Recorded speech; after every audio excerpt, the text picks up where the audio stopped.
Čau lidi, dneska si ukážeme, jak si stáhnout GTA San Andreas. Já už dělal jedno video předtím, ale tam jsem neměl ten program na snímání. Teď vám to chci ukázat lepší. No.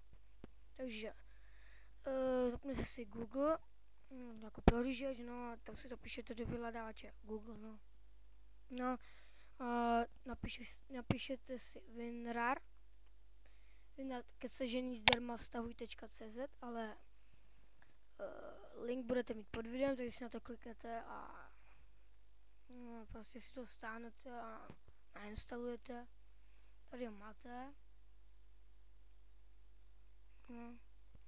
To prostě máte.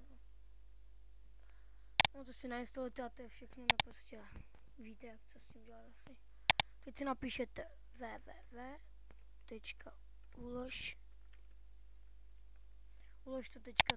no prostě tak. No a teď si napíšete GTA San Andreas.rar.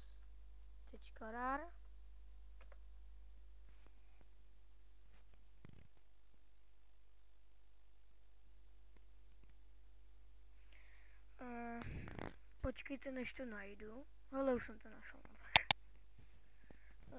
Link zase budete mít v popisku videa. No je tam GTA San, všechno nainstalované, stačí jen rozbalit, no co tady píšel. A ono je to pravda, no. No ale ještě ten sám si musíte zase nainstalovat. Takže si musíte stáhnout znovu, protože mi to dokáže. Prostě si opíšete kód, jo. No a až se vám to dostane, jo, tak se vám tam stáhne tohle. Jestli máte Mozilu, tak se vám to stáhne do stažených souborů. Když máte Chrome, tak se vám to stáhne do downloadu. Takže klikněte si na to prvním tlačítkem, dáte extractu GTA San Andreas, se vám to extrahuje, jo. No, udělá se vám tam na ploše takováhle složka. Tuto. Tak na to si kliknete.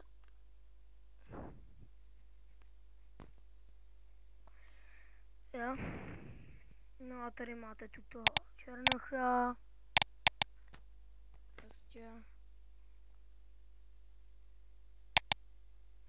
No a tady máte teda ten sambal a musíte si stáhnout znova ten sam. Takže já nahrával video, jak dát sam do GTA San Andreas, tak si na něj koukněte a udějte si to přesně podle toho. Děkuju. Čau.